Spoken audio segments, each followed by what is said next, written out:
যুবকদেরকে আজকে বলবো, জীবনে বিয়ে করো যদি কখনো সুন্দরী মেয়ে দেখে, কখনো শুধু সুন্দরী দেখে বিয়ে করবা না, ইনশাল্লাহ বলো না।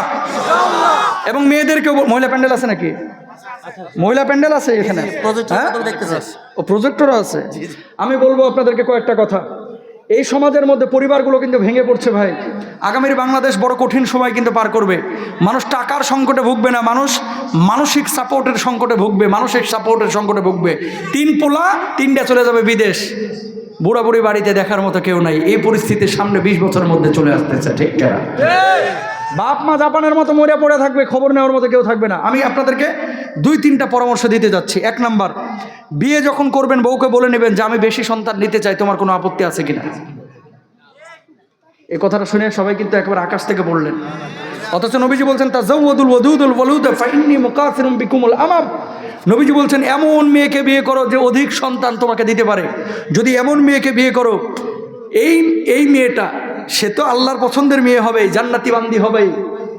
আমি নবী কিয়ামতের ময়দানে এই উম্মতকে নিয়ে গর্ব করব। বাংলার জমিনে একটা ট্যাবলেট আপনাদেরকে খাওয়ানো হয়েছে, কি 2টি সন্তানের বেশি নয়, 1টি হলে ভালো হয়। তো একটা নেওয়ার পরে মরলে খেদমত করবে কে? তোর দুলাভাই। কথা কন না কেন? এই জনসংখ্যা কখনো অভিশাপ না, জনসংখ্যা জনশক্তিতে রূপান্তরিত হবে। আমার এই বাংলাদেশের সবুজ শ্যামল সুজলা সুবলা এই মাটিটাই আজকে যে 18 কোটি 19 কোটি মানুষ না খায় মরছে। যুদ্ধের পরে 7 কোটি মানুষ ছিল, তখন এই মুরব্বীরা বলতে পারবে দুর্ভিক্ষে মানুষ মারা গিয়েছে। এখন 1 বিঘা জমিতে কয় মন ধান পায় না আপনারা সকলেই জানেন। 3বার 4বার করে ধান উৎপাদন করতেছে ভাই। এই যে কক্সবাজার, এই যে নোয়াখালী, এই সমস্ত জায়গা আল্লাহ তাআলা নতুন নতুন দ্বীপের উদ্গীরণ ঘটাচ্ছে, নতুন নতুন দ্বীপ জাগতেছে, চর জাগতেছে। শুনেন, একটা মানুষ যখন পৃথিবীতে আসে সে তার রিজিক নিয়ে আসে। আসমান থেকে রিজিকের ফায়সালা হয়, জমিনের মধ্যে না।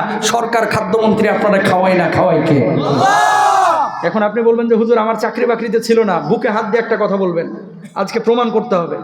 আমি যে কথাটা বলতেছি, ইয়েস হলে বলবেন ইয়েস, নো হলে বলবেন নো, একবার স্বীকার করবেন হাত তুলে।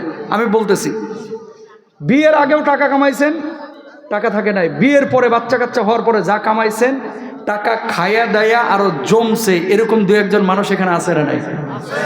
মানে বিয়ের পরে বাচ্চা হওয়ার পরে রিজিকে বারাকা পেয়েছেন কয়জন? হাত তুলে দেখান তো, হাত তুলেন। মাশাআল্লাহ, লিল্লাহি তাকবীর, লিল্লাহি তাকবীর। হাত উঠানোর সংখ্যা কম মনে করেন না, অধিকাংশ এখানে অবিবাহিত, এর লাগে কম দেখা গেছে। কথা বলেন ঠিক কিনা? এটা কিন্তু হুজুর ভালো করেই বুঝে। অধিকাংশ অবিবাহিত, এজন্য হাত তুলছে কম, কিন্তু অধিকাংশ মানুষ যারা বিবাহিত, আমি, এই যে আমার রোমান, এই যে ভাই, এই যে হুজুর, প্রত্যেকে বিবেককে জিজ্ঞেস করেন, বিয়ের আগেও টাকা কামাইছেন, ওই কক্সবাজার, থাইল্যান্ড, ব্যাংকক ঘুরে ঘুরে শেষ।